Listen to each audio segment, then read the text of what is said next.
इसके बारे में तो मैं फ़िलहाल कुछ भी नहीं कह सकता। अच्छा जी, चलो स्टार्ट करें। ओके जी, हमारे पास बेटे सेल मेम्ब्रेन के बाद हमारे पास जो नेक्स्ट टॉपिक है जिसको हम लोग डील करते हैं, दैट इज सेल वॉल। ठीक है, ये स्टूडेंट हमारे पास सेल वॉल कहलाती है। अच्छा, सेल वॉल जो है, इसके बारे में आपके पास ये क्वेश्चन आता है कि सेल वॉल किस सेल के पास प्रेजेंट होती है, किसके पास एब्सेंट होती है। तो अगर हम लोग ऑप्शंस बनाएं, यहाँ पे ऑप्शन ए में हम लिख देते हैं एनिमल सेल। ठीक है, ऑप्शन बी में हम लोग लिख देते हैं प्लांट सेल। ऑप्शन सी में बेटे हम लोग लिख देते हैं माइकोप्लाज्मा। और ऑप्शन डी के अंदर लिख देते हैं हम लोग चलो फंजाई सेल। ठीक है जी, ऑप्शन ई के अंदर लिख देते हैं ए एंड सी बोथ। ठीक है,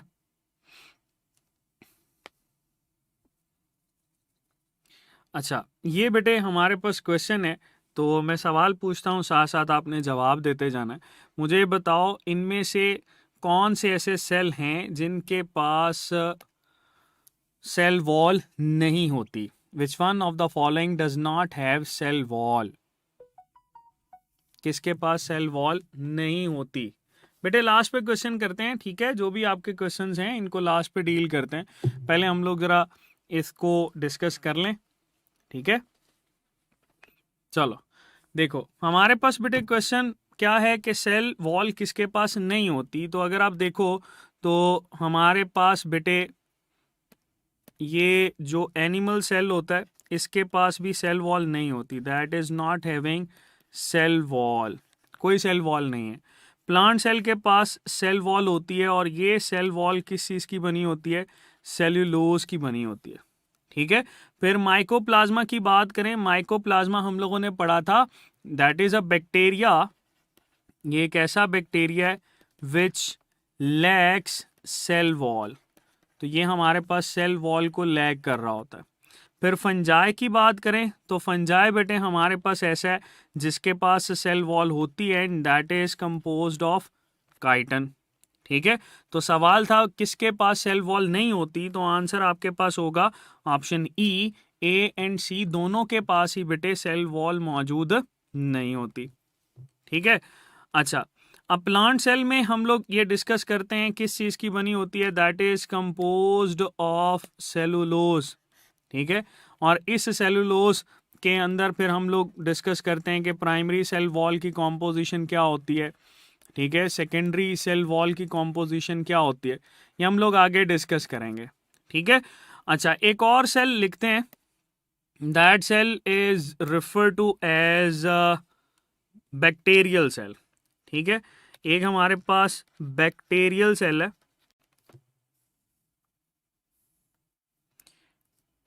बैक्टीरियल सेल। तो बैक्टीरियल सेल के अंदर आपको ये जो सेल वॉल नजर आती है that is composed of peptidoglycan. ये स्टूडेंट हमारे पास बनी होती है पेप्टाइडोग्लाइकेन की। पेप्टाइडोग्लाइकेन के साथ हम लोग म्यूरिन भी मेंशन कर रहे होते हैं। या अगर आपके पास ये पूछा जाए कि कंप्लीट सेल वॉल किस चीज़ की होती है, तो कंप्लीट सेल वॉल आप बताओगे बैक्टीरिया की कंप्लीट सेल वॉल, हम मेंशन करते हैं इसको सक्यूलस। ठीक है, तो ये आप लोगों ने कुछ चीज़ें इसके हवाले से याद रखनी है। कोई भी सेल वॉल बेटे हमारे पास मौजूद होगी ना, तो ये सेल वॉल क्या करती है, दैट सेल वॉल बेसिकली बेटे आपके पास रिजिड स्ट्रक्चर है, रिजिड होने की वजह say that maintain cell shape, ये बेटे सेल की शेप को मेंटेन करती है। ठीक है, साथ ही साथ ये प्रिवेंट करती है ऑस्मोटिक लाइसिस से, that prevent from osmotic lysis. ये स्टूडेंट हमारे पास ऑस्मोटिक लाइसिस से प्रिवेंट कर रही होती है। ठीक है। ऐसे सेल जिनके पास सेल वॉल नहीं होती उनमें ऑस्मोटिक लाइसिस होगी। जैसे बेटे आप लोग देखो एनिमल सेल, तो एनिमल सेल के अंदर अगर सेल वॉल नहीं है बाहर तो दे शो लाइसिस, इनके अंदर लाइसिस होती है, ब्रेक डाउन हो जाता है ऑस्मोटिक बैलेंस डिस्टर्ब होने की वजह से। ठीक है, तो ये हम लोग सेल वॉल का कुछ ना एक स्लाइड सा इंट्रोडक्शन हम लोग डील कर रहे होते हैं जो कि आपके पास पता होना चाहिए इसके हवाले से। चलो आगे चलते हैं। हमारे पास स्टूडेंट एक और चीज़ जो कि हम, अच्छा जी, रेड यूज़ ना करें, नहीं करते बेटे, रेड यूज़ नहीं करते, जिसमें आप इजी हैं हम वही यूज़ करेंगे, परेशान होने वाली बात नहीं है इसमें। ठीक है, परेशान नहीं होना, आपने ये सोचना है कि आप बेटे यहाँ पे जितनी भी एफर्ट कर रहे हैं, आपके टीचर्स जितनी भी एफर्ट कर रहे हैं, ये आपके लिए है। ठीक है, और इंशाल्लाह आप जो है वो बहुत अच्छे डॉक्टर बनेंगे, अल्लाह पाक आपको कामयाब करे। चलो अच्छा, ये वापस ज़रा इसमें ऐड कर लो। आपके पास अगर पूछा जाए सेल वॉल कौन सिक्रीट करता है, तो याद करो हम लोगों ने पढ़ा था प्रोटोप्लास्ट जो है उसकी सिक्रीशन ये सेल वॉल होती है।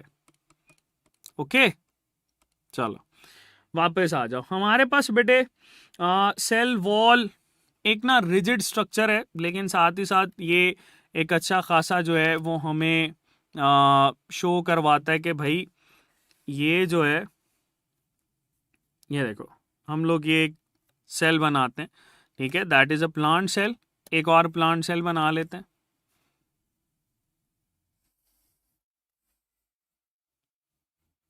That is another plant cell. ठीक है, दो प्लांट सेल हम लोगों ने बना लिए।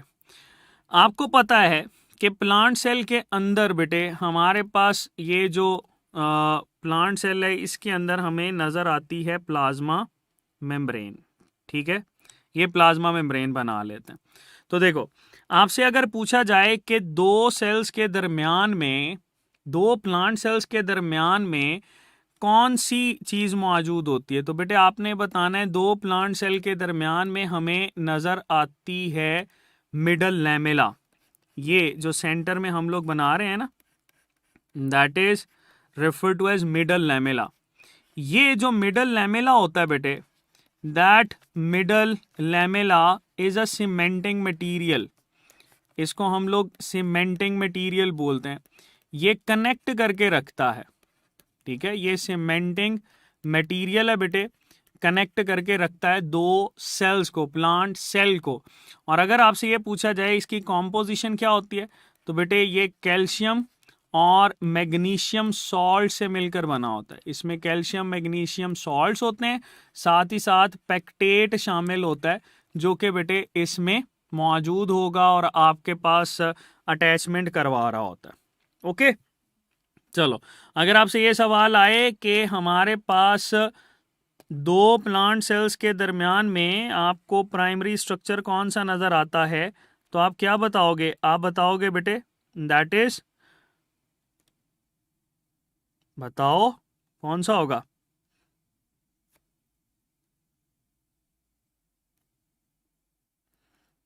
बताओ भाई, मिडल लैमेला। ठीक है, तो चलो हम यहां पर क्या करते हैं, लेबलिंग स्टार्ट करते हैं। हमारे पास बेटे ये जो येलो कलर की हम लोगों ने बनाई है, that is suppose cell membrane. ये हमारे पास आ गई सेल मेम्ब्रेन। तो सेल मेम्ब्रेन से ही ये सिक्रीट होती है सेल वॉल। तो चलो हम इसको कह देते हैं that is primary cell wall. ये जो प्राइमरी सेल वॉल होती है, अगर आपसे इसकी कॉम्पोजिशन पूछा जाए तो कॉम्पोजिशन क्या होती है बेटे? इसकी कॉम्पोजिशन में आपने बताना है सेल्यूलोज मौजूद होता है, इसकी कॉम्पोजिशन में हेमी सेल्यूलोज मौजूद होता है, और इसकी कॉम्पोजिशन में पैक्टिन भी मौजूद होता है। क्या आप में से कोई बता सकता है पैक्टिन जो होता है ये कौन से फ्रूट के अंदर सबसे ज़्यादा होता है? चलो मैं ये बता देता हूँ कि पैक्टिन अगर आप खाते हो तो पैक्टिन की वजह से ना आपकी बॉडी के अंदर वाटर एब्जॉर्ब ज़्यादा होना शुरू हो जाता है, फीकल मटेरियल पे इफेक्ट करता है। बताओ बताओ कौन सा ऐसा फ्रूट है जिसमें पैक्टिन ज़्यादा होता है?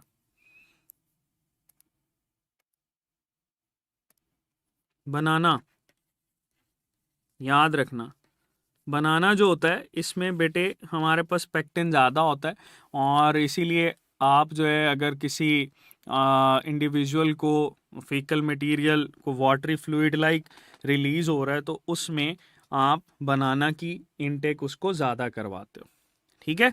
अच्छा, यहाँ पर सेलुलोज को भी थोड़ा सा सुन लें कि ये जो सेलुलोज के मॉलिक्यूल्स होते हैं ना, they are found in criss cross manner. ये सपोज हमारे पास हम इस तरह से इसको मेंशन करते हैं, ये क्रिस क्रॉस मैनर्स कहलाते हैं, that is Chris cross manner. इस क्रिस क्रॉस मैनर की वजह से ना इसकी स्ट्रेंथ बढ़ जाती है। ये क्रिस क्रॉस मैनर बेटे इसकी स्ट्रेंथ को इंक्रीज करता है। ओके, चलो एक आगे चलते हैं। सेकेंडरी सेल वॉल जो होती है बेटे, ये भी आपके पास ये सिक्रीट कर रही होती है, कौन? Plasma membrane. ये देखो हम इसको प्लाज्मा मेम्ब्रेन के साथ हमने यहाँ पर ड्रॉ किया है, और ये प्राइमरी सेल वॉल के ना नीचे होती है, that is beneath primary cell wall. तो ये हम लोगों ने यहाँ पर ऐड कर दी है ग्रीन कलर की। ये ग्रीन कलर की जो है इसको हम लोग लेबल कर रहे हैं एज सेकेंडरी सेल वॉल। और ये सेकेंडरी सेल वॉल जो है बेटे, इसकी कॉम्पोजिशन क्या होती है? इसकी कॉम्पोजिशन में आपको सिलिका नज़र आता है, इसकी कॉम्पोजिशन में बेटे आपको वैक्सीज नज़र आते हैं, कुछ सॉल्ट्स नज़र आते हैं, और इसकी कॉम्पोजिशन में सबसे इंपॉर्टेंट लिग्निन नज़र आता है। तो अगर कहीं पर लिग्निफाइड सेल आपको नज़र आएगा ना, अगर वो कहता है कि लिग्निफाइड सेल है, तो बेटे वो सेकेंडरी सेल वॉल कंटेन कर रहा होता है, ठीक है। बेटे आपके नेटवर्क का इशू है, अगर कोई लैग कर रही है यहाँ पे, तो नेटवर्क बेटे मैंने चेक किया है, दैट इज ओके, ठीक है। अच्छा, अब सवाल ये है कि ये जो हमारे पास प्राइमरी सेल वॉल है, ये कौन से सेल्स में नज़र आएगी? हमेशा हम मेंशन करते हैं लिविंग सेल्स के अंदर ये प्राइमरी सेल वॉल नज़र आती है, और लिविंग सेल्स में आप बेटे मेंशन कर रहे होते हो पैरेन्काइमा सेल्स। पैरेन्काइमा सेल्स हैं, ये लिविंग सेल्स की कैटेगरी के अंदर आते हैं। सेकेंडरी सेल वॉल हमें नज़र आती है नॉन लिविंग सेल्स के अंदर, या हम इनको डेड सेल भी कंसीडर करते हैं, और इनमें बेटे हमारे पास आ जाता है स्क्लेरेन्काइमा सेल्स।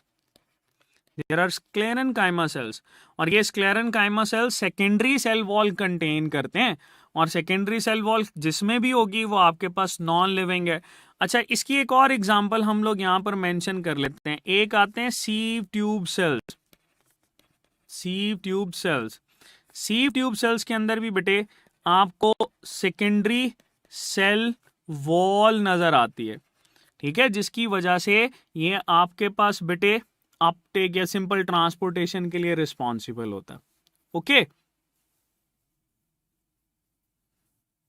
चलो ये बेटे हमारे पास प्राइमरी सेल वॉल और सेकेंडरी सेल वॉल को हम लोग डील करते हैं, जिसमें आपके पास एक और बड़ी इंपॉर्टेंट चीज़ के अगर थिकनेस की बात करें ना, तो ये सेकेंडरी सेल वॉल की थिकनेस ज़्यादा होती है। सेकेंडरी सेल वॉल की थिकनेस हमारे पास ज़्यादा होती है as compare to primary cell wall. अच्छा, प्रोटोप्लास्ट और प्रोटोप्लाज्म जो है बेटे, इसको मेंशन कर लेते हैं। देखो, अगर हमारे पास एनिमल सेल हो ना, एनिमल सेल, और इस एनिमल सेल से आप रिमूव कर दो प्लाज्मा मेम्ब्रेन, एनिमल सेल से क्या रिमूव किया है? प्लाज्मा मेम्ब्रेन, तो बाकी रिमेनिंग पार्ट हमारे पास आ जाएगा protoplasm, that is also refer to as living portion. लेकिन अगर आपके पास प्लांट सेल है या फंगल सेल है, और उसमें से आप रिमूव कर दो सेल वॉल, सबसे आउटर लेयर रिमूव कर दो, तो बाकी जो हिस्सा हमारे पास बचेगा बेटे, उसको प्रोटोप्लास्ट बोलते हैं। इसीलिए हम लोगों ने यहाँ पर प्रोटोप्लास्ट से सिक्रीशन को मेंशन किया था, क्योंकि ये हम लोग प्लांट सेल को डील कर रहे हैं। Okay,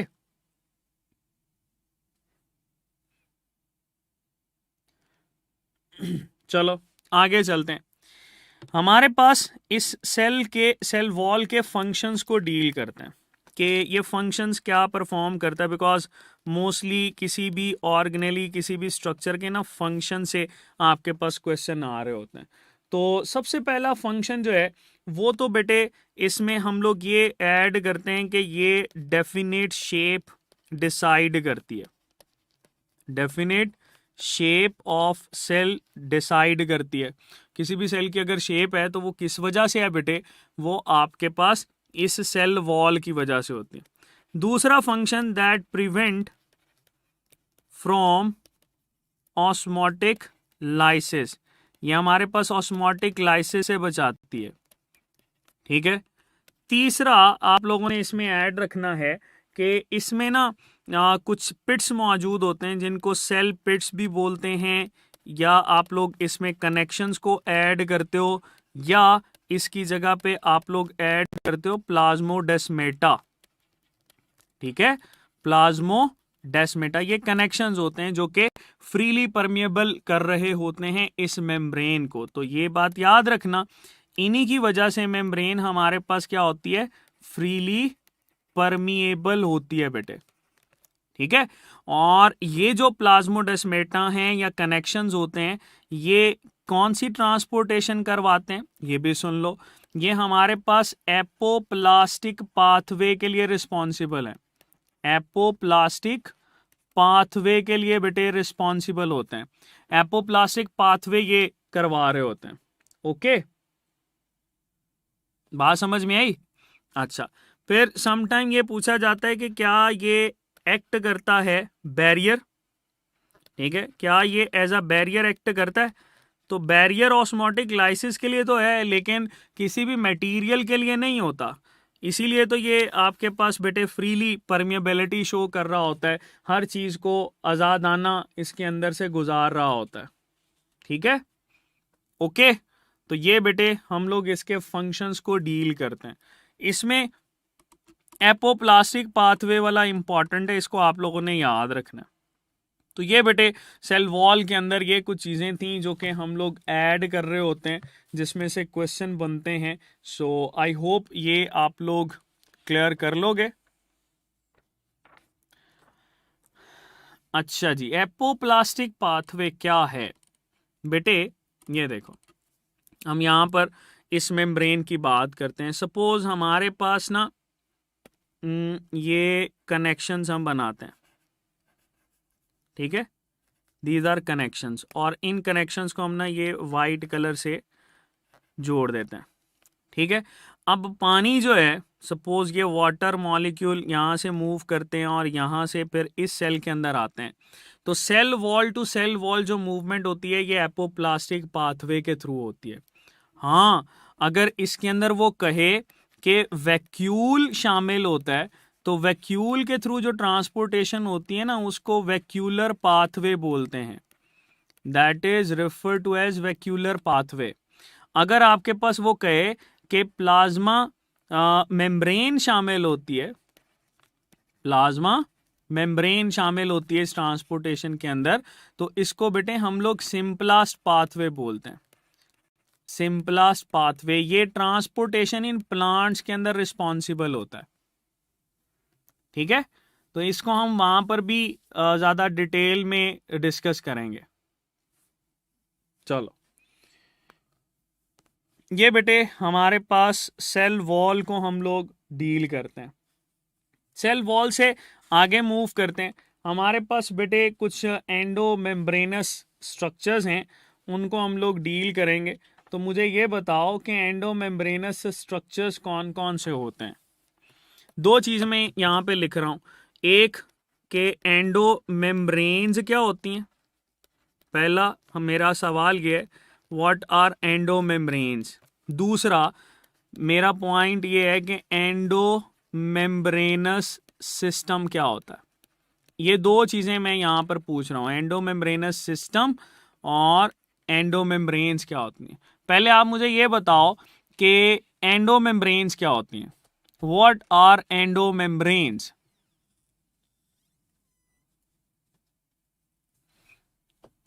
what are endomembranes, endomembranes क्या होती हैं, एंडो मेम्ब्रेन्स क्या होती हैं बेटे, बताओ जल्दी से। अच्छा, एंडो मेम्ब्रेन्स क्या मुझे, चलो हाँ या ना में जवाब देते जाओ, मुझे ये बताओ कि क्या एंडो मेम्ब्रेन के अंदर न्यूक्लियर इन्वेलप आता है?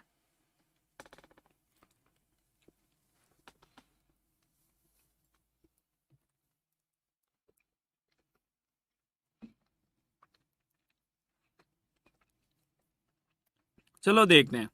एंडो का मतलब होता है इनसाइड, ठीक है, और मेम्ब्रेन्स अंदर वाली मेम्ब्रेन्स। इसमें बेटे आपके पास न्यूक्लियर इन्वेलप जो है उसकी मेम्ब्रेन्स भी आ जाती हैं, ठीक है। इसमें आपके पास माइटोकॉन्ड्रिया की मेम्ब्रेन भी आ जाती हैं। इसमें आपके पास प्लास्टिड्स की मेम्ब्रेन भी आ जाती हैं। इसमें एंडोप्लाज्मिक रेटिकुलम भी आ जाता है। इसमें गोल्जी अपरेटस भी आ जाता है। ये सारी की सारी बेटे हमारे पास एंडो मेम्ब्रेन्स होती हैं। लेकिन जब भी हम लोग एंडो मेम्ब्रेनस सिस्टम को डील करते हैं तो इस एंडो मेम्ब्रेनस सिस्टम में हमारे पास आ जाता है एंडोप्लाज्मिक रेटिकुलम और गोल्जी अपरेटस, ठीक है। ये दो मेन कंपोनेंट होते हैं। फिर तीसरा इसमें गोल्जी वेसिकल्स भी हम लोग ऐड कर रहे होते हैं, क्योंकि उसकी भी मेम्ब्रेन इसी में से ही डिराइव करती है। लेकिन एंडो मेम्ब्रेनस सिस्टम में जो मेन चीज़ें हम लोग ऐड करेंगे ना बेटे, वो मेन चीज़ें कौन सी होती हैं? एंडोप्लाज्मिक रेटिकुलम, गोल्जी अपरेटस और इससे निकलने वाले वेसिकल्स। अच्छा, यहीं पर एक और चीज़ ऐड करते जाओ बेटे। ये जो एंडो प्लाज्मिक रेटिकुलम होता है ना, ये लार्जेस्ट मेम्ब्रेन होती है, लार्जेस्ट इंटरनल मेम्ब्रेन। अगर आपसे पूछा जाए तो लार्जेस्ट इंटरनल मेम्ब्रेन बेटे आपको एंडोप्लाज्मिक रेटिकुलम नजर आएगा, ठीक है। तो ये बेटे हम लोग इसमें ऐड करते हैं। हम लोग अभी स्टार्ट करने के लिए जा रहे हैं एंडो मेम्ब्रेनस सिस्टम को, ठीक है जी। कि एंडो मेम्ब्रेनस सिस्टम हमारे पास क्या है और इसको हम लोग किस तरह से डील करेंगे।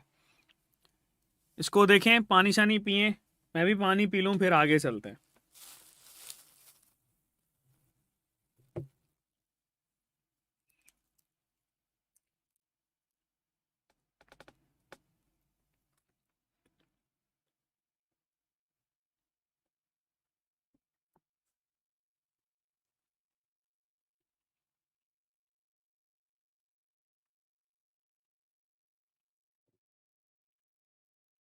जी पानी पी लिया?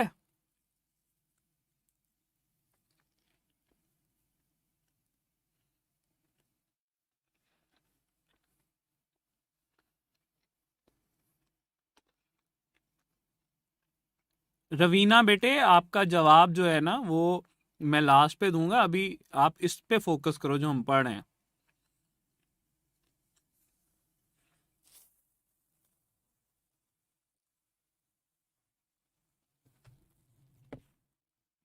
ठीक है, परेशान नहीं होना, आपको लास्ट पे मैं जवाब देता हूं इसका।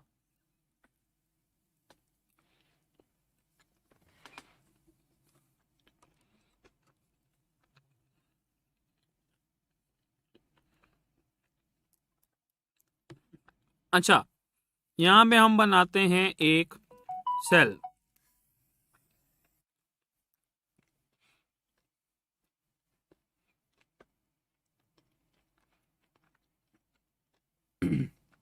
इरफान बेटे, मैंने बताया है इसमें डिफरेंस क्या होता है। जो हमारे पास एंडो मेम्ब्रेन्स होती हैं वो सारी की सारी मेम्ब्रेन्स ऑफ सेल हैं, ठीक है। और हमारे पास जो एंडो मेम्ब्रेनस सिस्टम होता है उसमें एंडोप्लाज्मिक रेटिकुलम और गोल्जी अपरेटस और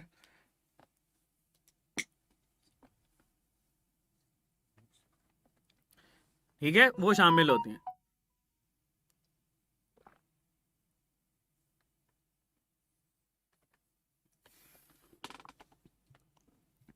चलो आगे चलते हैं हम लोग। ये बेटे हमारे पास एक एनिमल सेल, इस एनिमल सेल के अंदर हम लोग बनाते हैं ये न्यूक्लियस, ठीक है।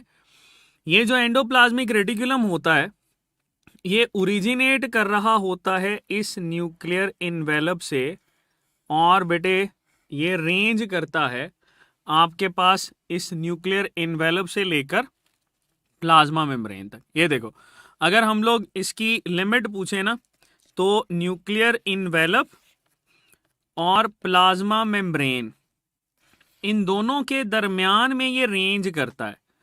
कौन? Endoplasmic reticulum. ठीक है, ये बात याद रखना, इन दोनों के दरमियान ये रेंज कर रहा होता है, न्यूक्लियर इन्वेलप, प्लाज्मा मेम्ब्रेन। अब बेटे आपके पास एक सिंपल सा सवाल आता है, आपने उसका जवाब बताना है मुझे। What is the function of endoplasmic reticulum? Endoplasmic reticulum का फंक्शन क्या होता है? बताओ जरा मुझे, जल्दी से बताओ।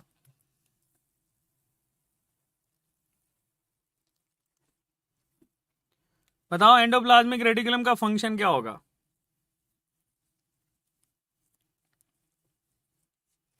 अच्छा, स्टेथोस्कोप कह रहा है कि ब्लैक बोर्ड बहुत अच्छा नजर आ रहा है। थैंक यू बेटे।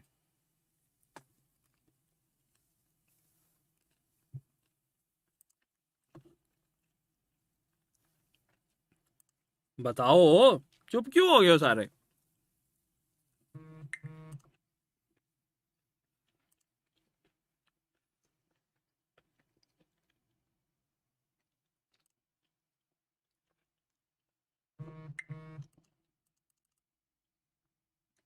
अच्छा, अगर हम स्मूथ एंडोप्लाज्मिक रेटिकुलम की बात करें, फिर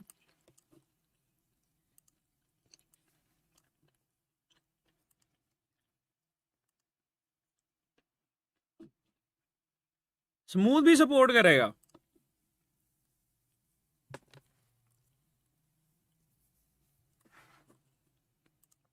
बड़ी बात है।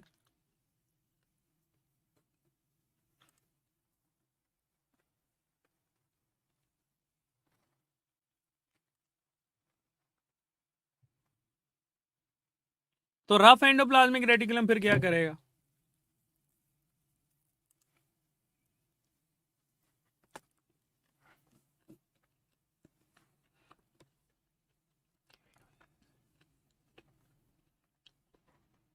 अच्छा मुझे बताओ जरा, आपको स्क्रीन सही नजर आ रही है?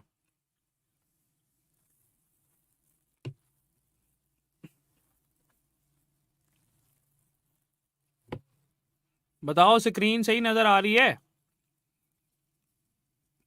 इंटरनेट ठीक है अब?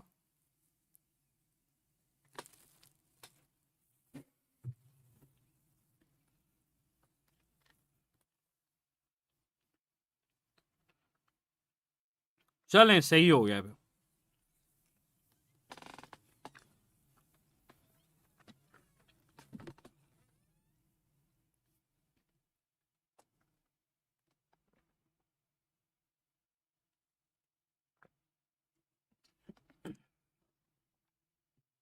एक मिनट बस मुझे दीजिएगा, मैं जरा इस नेटवर्क को सही कर लूं।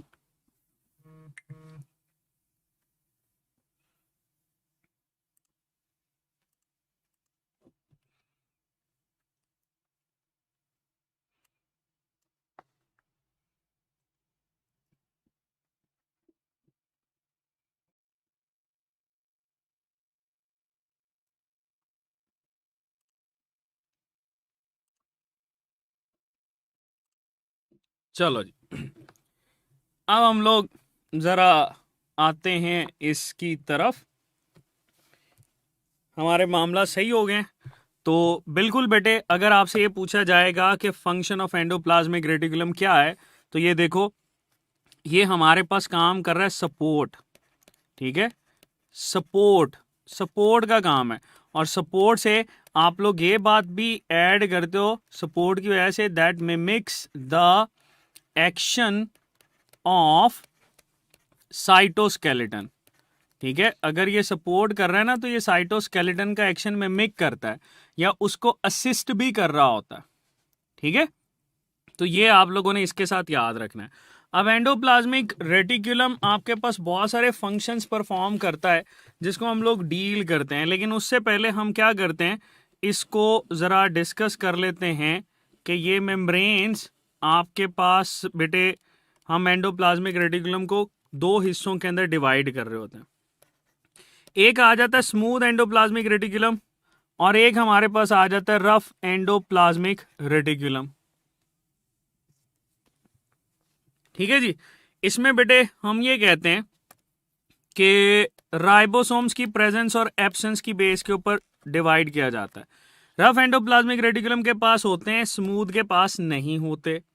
अगर रफ के पास ये मौजूद हैं तो बेटे हम इसको ये कहेंगे कि इसका फिर फंक्शन क्या होगा, प्रोटीन सिंथेसिस करवाना।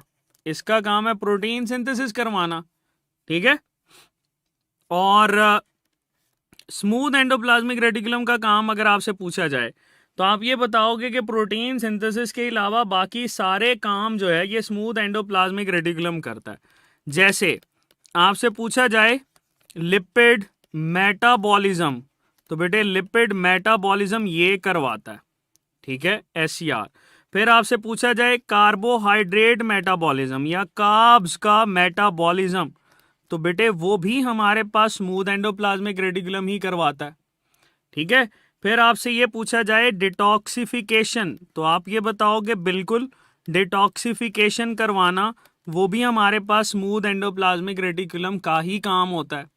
फिर आप अगर ये कहो कि कैल्शियम आयन स्टोरेज करवाता है, तो बिल्कुल बेटे कैल्शियम आयन स्टोरेज करवाना भी इसी का ही काम है। अगर आपसे ये पूछा जाए कि नर्व इंपल्स ट्रांसमिशन करवाना किसका काम है, तो आप ये बताओगे कि नर्व इंपल्स ट्रांसमिशन जो होती है ये भी हमारे पास स्मूथ एंडोप्लाज्मिक रेटिकुलम ही करवाता है। अब सवाल ये है कि स्मूथ एंडोप्लाज्मिक रेटिकुलम आपको किस सेल में नजर आता है। ठीक है, बिल्कुल बारिश की वजह से हो सकता है कोई मसला हो। स्मूथ एंडोप्लाज्मिक रेटिकुलम की जगह पे बेटे एक टर्म यूज की जाती है सार्कोप्लाज्मिक रेटिकुलम। Sarcoplasmic reticulum. और ये बेटे सार्कोप्लाज्मिक रेटिकुलम हम किसको बोल रहे होते हैं, स्मूथ एंडोप्लाज्मिक रेटिकुलम को ही बोलते हैं। ये सार्कोप्लाज्मिक रेटिकुलम आपको नजर किस में आता है, that is present in muscle cell. ठीक है जी। अच्छा, सेम एज ये जो आपके पास रफ एंडोप्लाज्मिक रेटिकुलम है, इस रफ एंडोप्लाज्मिक रेटिकुलम के लिए भी एक टर्म यूज की जाती है, दैट इज नीजल्स ग्रेन्यूल्स। ठीक है, नीजल्स ग्रेन्यूल्स। नीजल्स ग्रेन्यूल्स हम लोग रफ एंडोप्लाज्मिक रेटिकुलम को बोल रहे होते हैं। ठीक है। अच्छा, एक टर्म हम लोग यूज करते हैं अर्गेस्टोप्लाज्म। मुझे ये बताओ ये क्या होता है, व्हाट इज मेंट बाय अर्गेस्टोप्लाज्म, जल्दी से बताओ।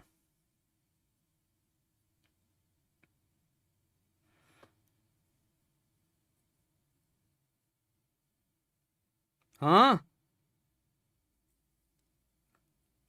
अर्गेस्टोप्लाज्म बेटे हम लोग बोलते हैं रफ एंडोप्लाज्मिक रेटिकुलम को। ठीक है, ये इसी का ही दूसरा नाम है, इसको ग्रेन्युलर एंडोप्लाज्मिक रेटिकुलम भी बोलते हैं। तो ये टर्म और ये टर्म आप लोगों ने याद रखनी है किसके साथ बेटे, रफ एंडोप्लाज्मिक रेटिकुलम के साथ। ओके, तो ये आप लोगों ने इसके साथ याद रखना है।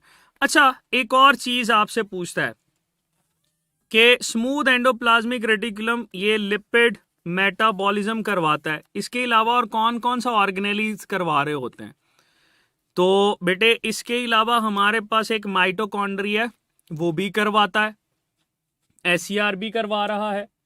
लेकिन ये मेटाबॉलिज्म जो आप SCR के अंदर देखते हो ये एक्चुअली एनाबॉलिज्म होता है। ठीक है, इसको हम लोग एनाबॉलिज्म बोलते हैं। ठीक है, अगर स्पेसिफिकली पूछा जाए ना, ऑप्शंस दी जाएं, जैसे यहां पे चलो मैं ऑप्शंस बना देता हूं। ऑप्शन ए में वो लिख देता है जी हमारे पास SCR smooth endoplasmic reticulum. Option B में लिख देता है बेटे हमारे पास गोल्जी अपरेटस, बल्कि गोल्जी अपरेटस को छोड़ो, यहां पे हम ऐड करते हैं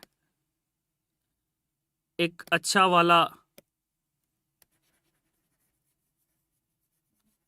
एमसीक्यूज। चलो, अगर हम यहाँ पर ऐड कर दें बेटे क्लोरोप्लास्ट, तो क्लोरोप्लास्ट जो है ये भी हमारे पास लिपिड मेटाबॉलिज्म करवाता है।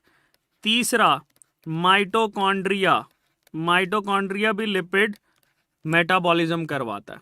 तो डी ऑप्शन में हम लोग ऑल ऑफ दीज भी मेंशन करते हैं। लेकिन बेटे ये जो हमारे पास स्मूथ एंडोप्लाज्मिक रेटिकुलम होता है, इसका काम लिपिड एनाबॉलिज्म है, ये फॉर्मेशन करवाता है। क्लोरोप्लास्ट जो है ये भी बेटे एनाबॉलिज्म ऑफ लिपिड के साथ एसोसिएटेड है, ठीक है, कार्बोहाइड्रेट के साथ। माइटोकॉन्ड्रिया जो है ये आपके पास कैटाबॉलिज्म के साथ एसोसिएटेड होता है, that is associated with catabolism. तो ये स्टूडेंट्स याद रखना, हमारे पास ये फंक्शन परफॉर्म कर रहे होते हैं, ठीक है। अच्छा, फिर आपके पास एक और चीज पूछी जाती है, वापस इसकी तरफ आओ, कि वो कहता है अगर हमारे पास बेटे ये आर की बात करें, आर बहुत ज्यादा है, आर किन सेल्स के अंदर ज्यादा होगा? ये बेटे उन सेल्स के अंदर ज्यादा होगा जिन सेल की सिक्रीशन जो है वो प्रोटीन होगी। जो प्रोटीन सिक्रीशन करते हैं ना, उनके अंदर आपको आर के नंबर ज्यादा नजर आएंगे। और वो वाले सेल बेटे जिनमें एसईआर ज्यादा होगा, उनकी सिक्रीशन हमारे पास क्या होगी? लिपिड होगी। लिपॉइड इन नेचर ये हमारे पास होंगे, लिपिड सिक्रीशन रखेंगे, ठीक है। तो इसके साथ ना कुछ डिराइव्ड क्वेश्चंस आते हैं, जैसे अगर हम लोग देखें तो एमसीक्यूज की फॉर्म में देखते हैं। ऑप्शन ए हम बनाते हैं, दैट इज बाई टेस्टिस, ठीक है। ऑप्शन बी बना लेते हैं ओवरीज। ऑप्शन सी बना लेते हैं बीटा सेल्स। ऑप्शन डी बना लेते हैं, दैट इज बेटे ब्रेन, ठीक है।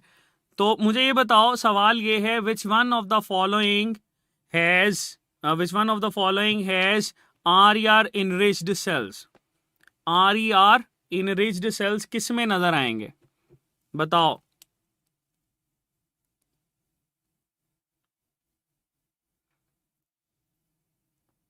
आर इनरिच्ड सेल्स किस में बेटे नजर आएंगे?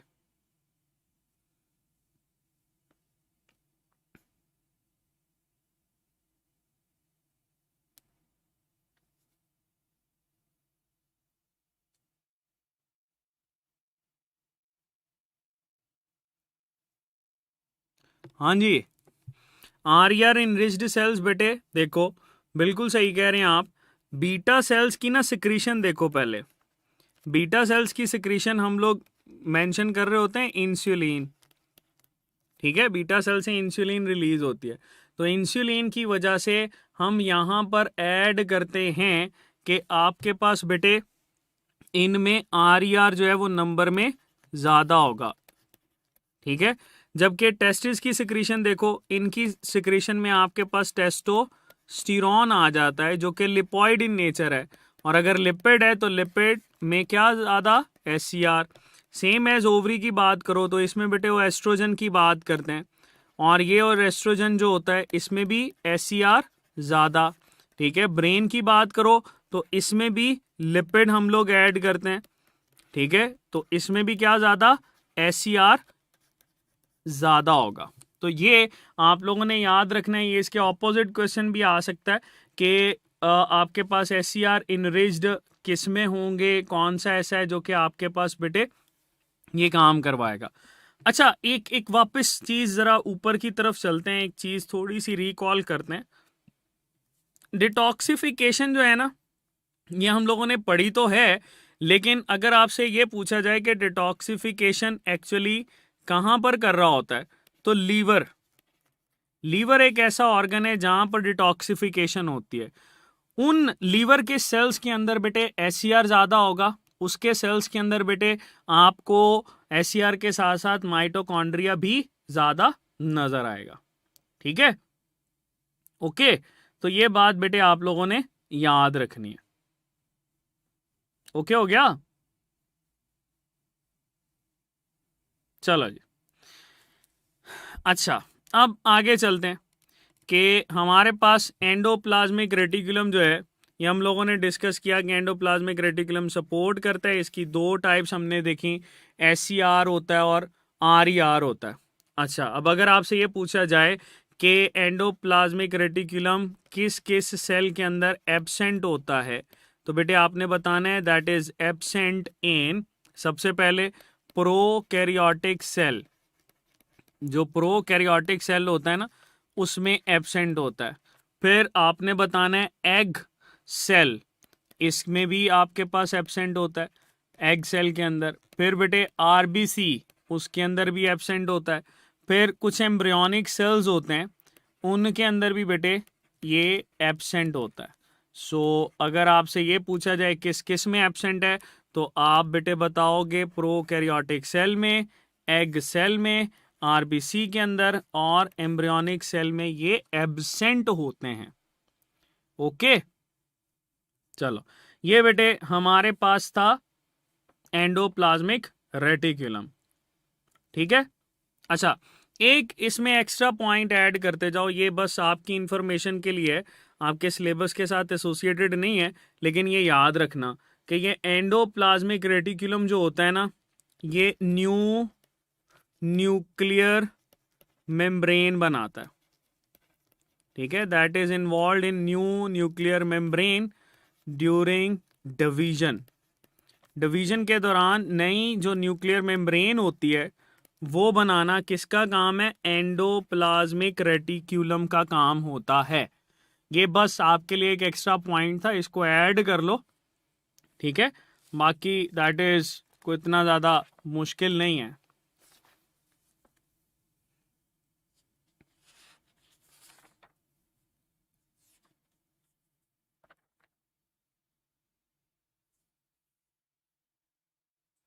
अच्छा, एक चीज़ मुझे बताओ कि जैसे मैंने आपको ये बताया कि हमारे पास सबसे ज़्यादा जो सबसे ज़्यादा जो इंटरनल मेम्ब्रेन होती है वो कौन सी होती है? That is endoplasmic reticulum. और एंडोप्लाज्मिक रेटिकुलम को ही हम लोग जब इसके यूनिट की बात करते हैं तो इसके यूनिट को हम लोग क्या बोल रहे होते हैं कि इसकी जो मेम्ब्रेन होती है दैट इज़ सिस्टर्ने, है ना? यही सिस्टर्ने हमारे पास इंपॉर्टेंट है, बिकॉज समटाइम सिस्टर्ने और क्रिस्टे के हवाले से पूछा जाता है। ठीक है, चलो वापस ऊपर चलते हैं, कुछ और सवाल डिस्कस करते हैं। बच्चे कह रहे हैं जी और सवाल को डिस्कस करें, तो यहाँ पर लिख ही लेते हैं RER और SCR। चलो अब बताते जाओ, सवाल डिस्कस करने हैं ना, मुझे बताते जाओ। बताओ इन दोनों में से ज़्यादा स्टेबल कौन सा होगा?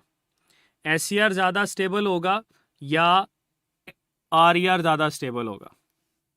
ठीक है, अगर मैं स्टेबिलिटी की बात करता हूँ तो इनमें से बेटे ज़्यादा स्टेबल कौन होगा? बताओ। बिल्कुल बेटे, RER की स्टेबिलिटी क्या होती है? ज़्यादा। SCR की स्टेबिलिटी क्या होती है? कम। उसकी वजह क्या है? क्योंकि SCR से ही आपके पास गोल्जी अपरेटस बनता है, तो ये कॉन्टिन्यूसली डिप्लीट कर रही होती है। ठीक है, ओके। तो आप इसमें बता सकते हो कि इसका काम क्या है, इसमें ट्रांसलेशन किसके अंदर होती है? चूंकि प्रोटीन सिंथेसिस की बात करते हैं, RER का काम प्रोटीन सिंथेसिस है, तो प्रोटीन सिंथेसिस एक्चुअली हमारे पास क्या कहलाती है? ट्रांसलेशन। इसी को ही बेटे हम लोग रेफर कर रहे होते हैं एज ट्रांसलेशन। तो अगर आपसे पूछा जाए RER और SCR में से ट्रांसलेशन किस पे होती है, तो आप ये बताओगे RER के ऊपर हो रही होती है। ठीक है, अच्छा फिर अगर आपसे इसका सीक्वेंस पूछा जाए कि बताओ इसका सीक्वेंस क्या होता है, किस किस सीक्वेंस से ओरिजिनेट करते हैं, तो आप बताओगे बेटे न्यूक्लियर इनवेलप। ठीक है, इस न्यूक्लियर इनवेलप से पहले बनता है RER, रफ एंडोप्लाज्मिक रेटिकुलम। फिर इससे बनता है SER। फिर इससे बन रहा होता है बेटे गोल्जी अपरेटस। ये इसका सीक्वेंस है। तो अगर आपसे ये पूछा जाए कि इनमें से पहले कौन बनता है, तो आप बताओगे RER बनता है, फिर SCR बनता है, फिर गोल्जी अपरेटस बन रहा होता है। ठीक है बेटे, तो ये हमारे पास कुछ चीजें हैं जो कि इसके साथ आप ऐड कर सकते हो। दूसरा ये भी बात याद रखना कि RER जो है ना, जो प्रोटीन्स बनाता है, मतलब इसमें जो प्रोटीन सिंथेसिस होती है, मैंने अभी बताया था कि इन प्रोटीन्स ने एक्सपोर्ट होना होता है, तो ये एक्सपोर्टेड प्रोटीन्स बनाता है, ऐसी प्रोटीन जिन्होंने सेल से बाहर निकल जाना है। जैसे हम यहाँ पर ऐड करते हैं तो हमारे पास कुछ प्रोटीन्स होती हैं जैसे इम्यूनोग्लोबुलिन्स। तो इम्यूनोग्लोबुलिन्स जो है बेटा, इन्होंने बाहर जाना होता है सेल से, तो ये भी आपके पास एक्सपोर्टेड प्रोटीन्स हैं। फिर हम लोग यहाँ पर ऐड करते हैं थायराइड स्टिमुलेटिंग हार्मोन TSH, देखो इसने ब्लड में जाना होता है, ठीक है। फिर हम लोग यहाँ पर ऐड कर सकते हैं इंटरफिरॉन्स। इंटरफिरॉन्स जो हैं ये भी आपके पास ऐसी प्रोटीन्स हैं जिन्होंने सेल से बाहर जाना होता है। तो वो वाली प्रोटीन जो कि एक्सपोर्ट होना है जिन्होंने, वो बेटे हमेशा RER से ही प्रोसेस होंगी, ठीक है। वो हमेशा किससे प्रोसेस होंगी? RER से प्रोसेस होकर ही बेटे आगे चलेंगी। तो ये हमारे पास एंडोप्लाज्मिक रेटिकुलम की कुछ चीज़ें हम लोग डिस्कस करते हैं जो कि कुछ इम्पॉर्टेंट थी, जिनको हम लोगों ने डील किया। इससे आगे हम लोग चलते हैं नेक्स्ट ऑर्गेनेली की तरफ, ठीक है। तो कोशिश करेंगे कि आज हम कुछ ज़्यादा ऑर्गेनेली डिस्कस कर लें। चलो गोल्जी अपरेटस को करें, चूँकि वो इसके साथ ही एसोसिएटेड है, तो हम गोल्जी अपरेटस को डील करते हैं। गोल्जी अपरेटस, मुझे ये बताओ कि गोल्जी अपरेटस को डिस्कवर किसने किया था? Golgi apparatus was discovered by dash. तो क्या आंसर लगाओगे? गोल्जी अपरेटस को भाई किसने डिस्कवर किया था? गोल्जी अपरेटस को डिस्कवर किया था कैमिलो गोल्जी ने, ठीक है। इसमें कैमिलो गोल्जी हम लोग मेंशन करते हैं, और इसने 1898 के अंदर बेटे इसको डिस्कवर किया था, ठीक है। चलो ये हमारे पास गोल्जी अपरेटस। गोल्जी अपरेटस में स्टैक को हम लोग डील करते हैं। Suppose that we have a stack over here, और बेटे that would be just like this,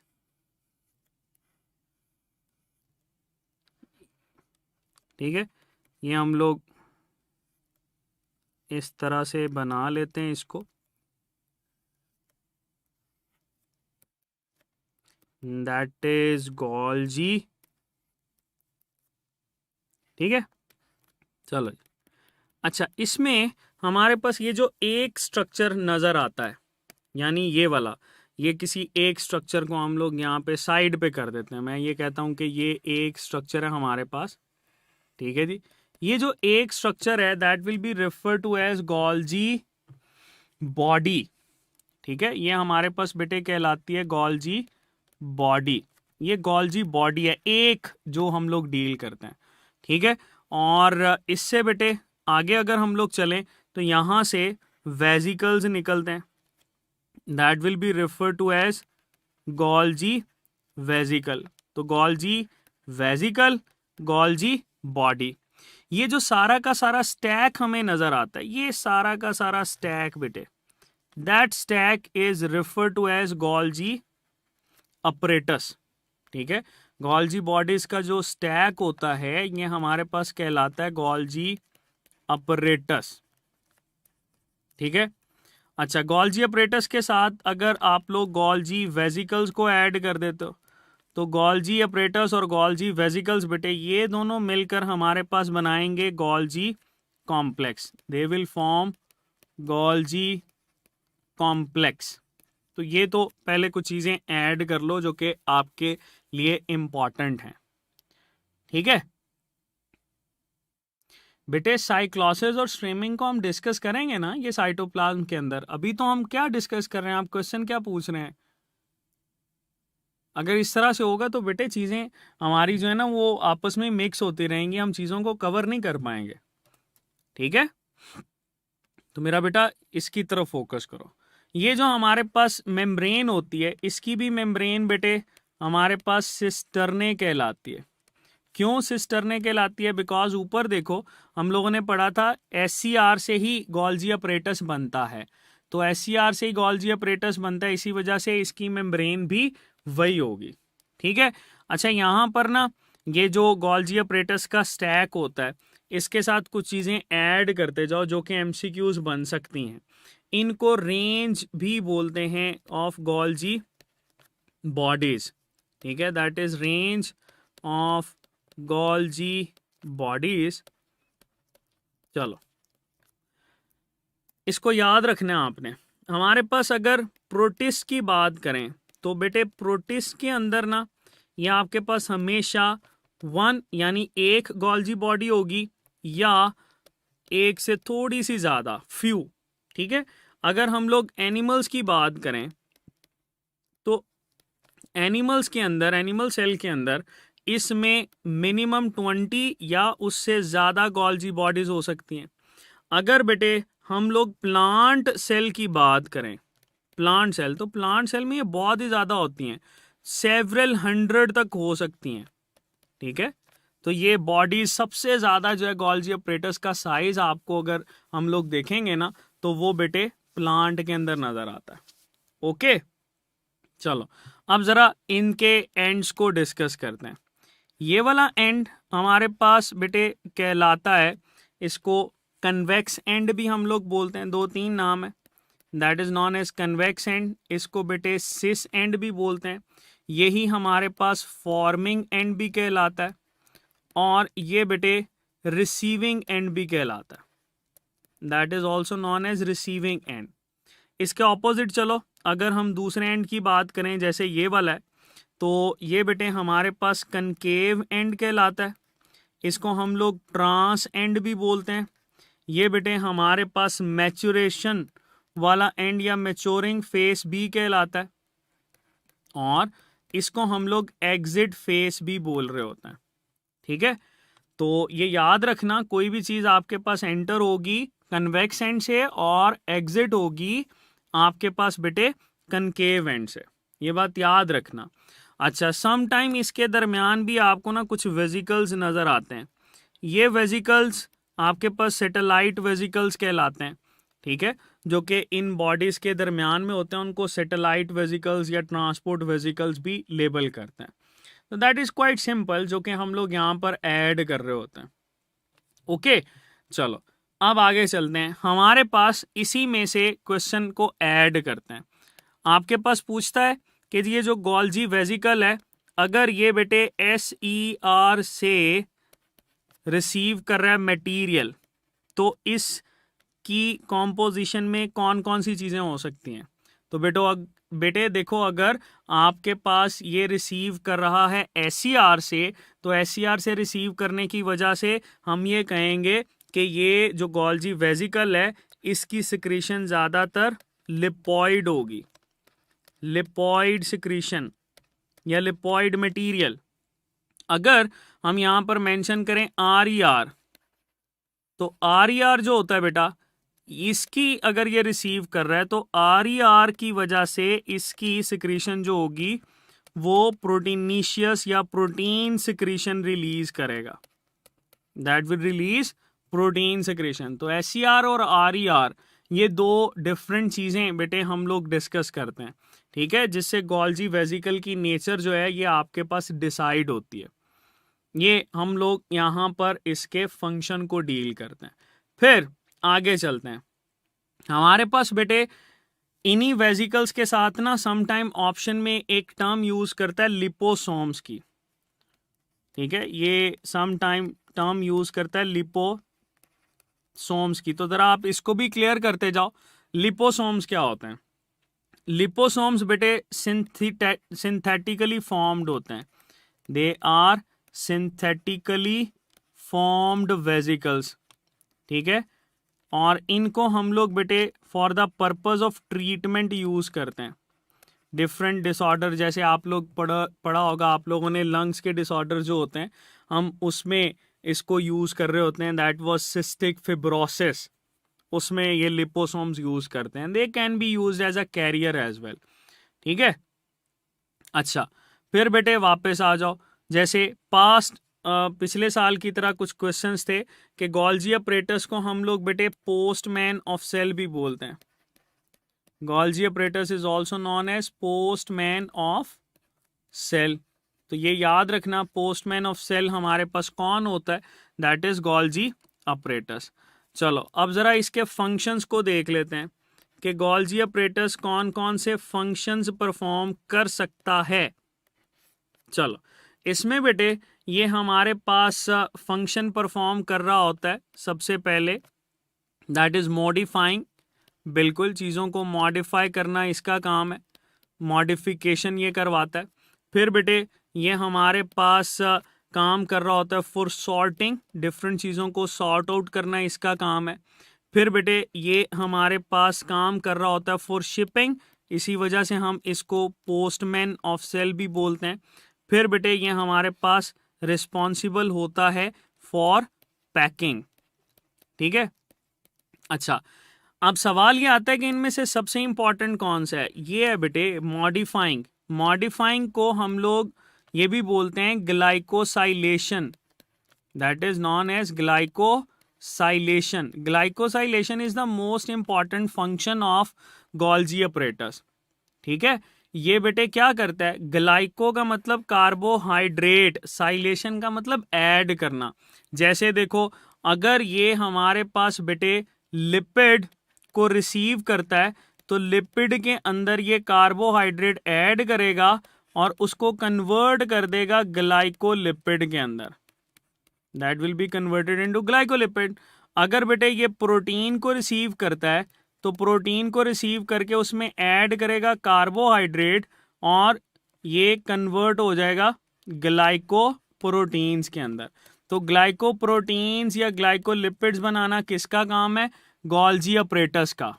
ठीक है, फिर आपसे ये पूछा जाए कि इसमें चूंकि कार्बोहाइड्रेट ऐड हो रहे हैं तो कार्बोहाइड्रेट की वजह से इसको ग्लाइकोसाइलेशन हम लोग बोलते हैं और ये कॉन्जुगेटेड मॉलिक्यूल के लिए ही यूज किया जाता है। ओके, अच्छा फिर बेटे हम इसके फंक्शंस के अंदर या एक एक्स्ट्रा करेक्टर में ऐड कर देते हैं कि Golgi apparatus is an organelle which produces organelle. ठीक है, ये एक ऐसा ऑर्गेनेली है जो कि और ऑर्गेनेलीज को प्रोड्यूस करता है। इसको हम लोग आगे देखेंगे कौन कौन से ऑर्गेनेलीज। इन ऑर्गेनेलीज में आप देख लो, एक तो लाइसोसोम्स, इसी से ही ओरिजिनेट करते हैं। पर ऑक्सीसोम्स, ऑर्गेनेलीज हम इनको लेबल कर रहे होते हैं, इसी से ही ओरिजिनेट होते हैं। फिर बेटे ग्लाइऑक्सीसोम्स, ये भी हमारे पास इसी से ही ओरिजिनेट हो रहे होते हैं। ठीक है, लाइसोसोम्स, पर ऑक्सीसोम, ग्लाइऑक्सीसोम, ये किस ऑर्गेनेली से बनते हैं, गोल्जी अपरेटस से बेटे ये बन रहे होते हैं।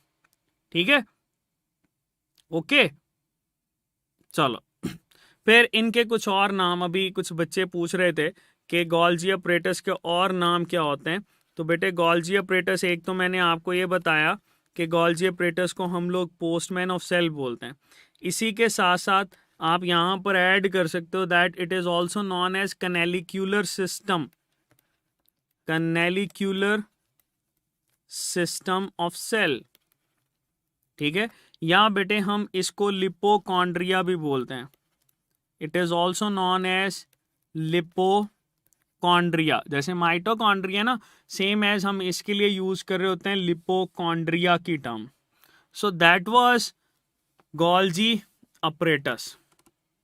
ये बेटे हमारे पास गोल्जी अपरेटस, इसमें गोल्जी बॉडी, इसमें आपके पास क्या फंक्शन परफॉर्म कर रहा होता है ये हम लोगों ने डिस्कस किया। ठीक है, तो यहाँ तक अगर बेटे कोई क्वेश्चन है तो आप पूछ सकते हैं।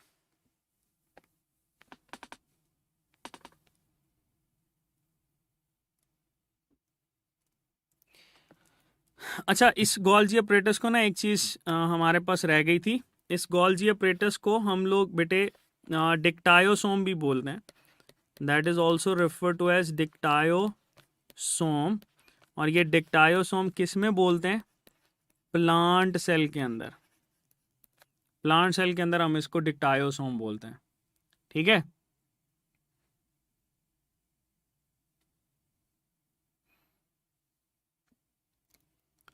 ओके जी, ये बेटे हमारे पास इसमें कुछ चीज़ें थी जो कि आपके लिए इम्पॉर्टेंट हैं।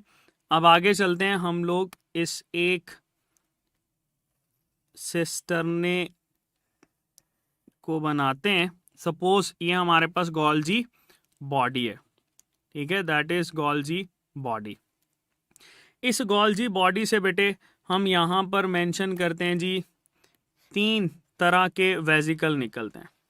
ये एक वेजिकल हमने यहाँ पर बना लिया, ठीक है। दूसरा वेजिकल बेटे हम बनाते हैं that is just like this, और तीसरा वेजिकल हम बना देते हैं that is just like this, ठीक है। ये 3 वेजिकल्स मैंने बताया था कि एक ऐसा ऑर्गेनेली है जो कि कॉन्टिन्यूसली प्रोड्यूस होता रहता है और कॉन्टिन्यूसली डिप्लीट होता रहता है, ठीक है। तो इस वजह से हम यहाँ पर क्यों डिप्लीशन को डिस्कस करते हैं, क्योंकि ये आपके पास छोटे छोटे वेजिकल्स बनाता है। तो देखो बेटे, हमारे पास ये एक वेजिकल है, अगर उसकी कॉम्पोजिशन आपको पता हो तो आप बता सकते हो कि ये क्या है। तो एंजाइम की कॉम्पोजिशन बहुत ज़रूरी है बेटे।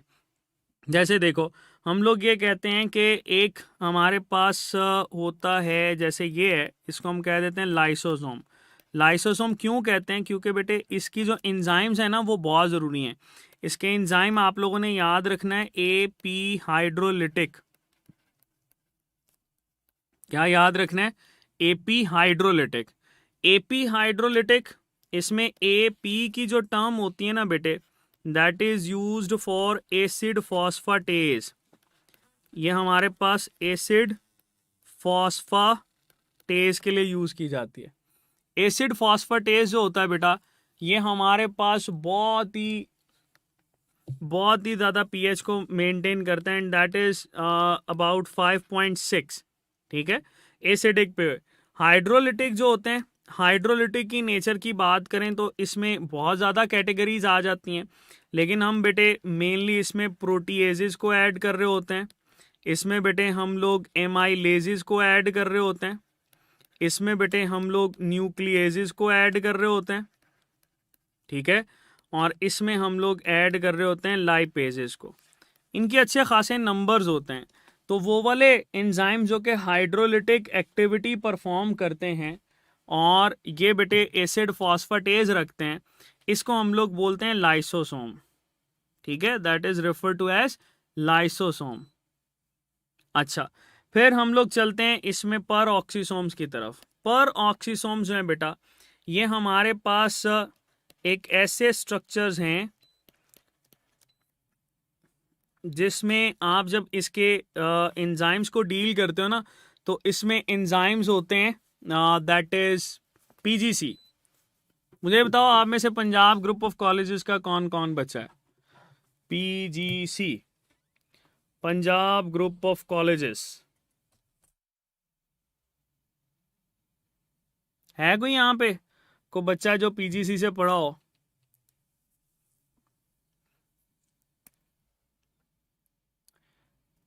चलें जी, बासित हैं और इकरा हैं, अलीज़ा हैं, फिर बासित आ गया। बासित कितने हैं? चलें जी, पीजीसी से हम लोग ना इसके एंजाइम्स को याद रखेंगे। पीजीसी, पी फॉर बेटे हम मेंशन करते हैं पर ऑक्सीडेज। इसमें एक एंजाइम होता है जिसको बोलते हैं पर ऑक्सीडेज। जी फॉर बेटे हम बोलते हैं glycolic acid oxidase, that is glycolic acid oxidase, ठीक है। एंड सी फॉर बेटे ये हमारे पास आ जाता है कैटालेज। तो ये आपके पास 3 एंजाइम होते हैं जो कि पर ऑक्सीसोम्स के अंदर मौजूद होते हैं, ठीक है। तो पीजीसी से याद हो जाएंगे। चलो शाबाश। नेक्स्ट बेटे हमारे पास है दैट इज ग्लाइऑक्सीसोम्स। अच्छा, पीएमसी के सिलेबस के अंदर ना ग्लाइऑक्सीसोम्स और पर ऑक्सीसोम्स नहीं है, लेकिन हम यहाँ पर डिस्कस कर रहे हैं जस्ट ताकि आपको आइडिया हो जाए कि इसमें कौन कौन सी चीज़ें जो हैं वो आपके लिए स्पेसिफिक हैं। देखो, ये जो बेटे ग्लाइऑक्सीसोम्स होते हैं, इसमें आप लोगों ने याद रखना है ये गवर्नमेंट कॉलेज से बिलोंग करते हैं। जीसी, जी फॉर क्या? जी फॉर बेटे आप लिखोगे glycolic acid oxidase, glycolic acid oxidase होता है। एंड सी फॉर बेटे आप इसमें ऐड करोगे कैटालेज, तो ग्लाइकोलिक एसिड ऑक्सीडेज और कैटालेज इसमें पाए जाते हैं। ठीक हो गया। फिर बेटे आपके पास ये चीज पूछी जाती है कि कौन सा ऐसा इसमें स्ट्रक्चर है जो कि सिर्फ और सिर्फ एनिमल सेल के अंदर होता है। तो आप बताओगे कि लाइसोसोम जो होते हैं ना, ये सिर्फ और सिर्फ हमें एनिमल सेल के अंदर नजर आते हैं। कौन सा ऐसा स्ट्रक्चर है जो कि सिर्फ और सिर्फ प्लांट सेल के अंदर नजर आता है? तो बेटे आंसर आएगा ग्लाइऑक्सीसोम्स, ये सिर्फ और सिर्फ प्लांट सेल में नजर आता है।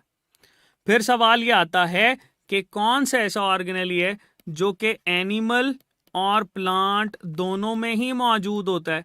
तो आप बताओगे पर ऑक्सीसोम, ये एनिमल सेल में भी मौजूद होता है और बेटे ये प्लांट सेल के अंदर भी मौजूद होता है। ठीक है जी, तो ये हम लोग बेटे इसमें कुछ डिस्कशन करते हैं। फिर आपके पास अगर ये पूछा जाए इनमें से कौन सा ऐसा स्ट्रक्चर है जो कि टेम्पररी होता है, तो टेम्पररी ऑर्गेनेली जो है या टेम्पररी हम लोग देखें या शॉर्ट टर्म देखें तो वो भी बेटे हम लोग किसको बोलते हैं? ग्लाइऑक्सीसोम को बोल रहे होते हैं। ठीक है,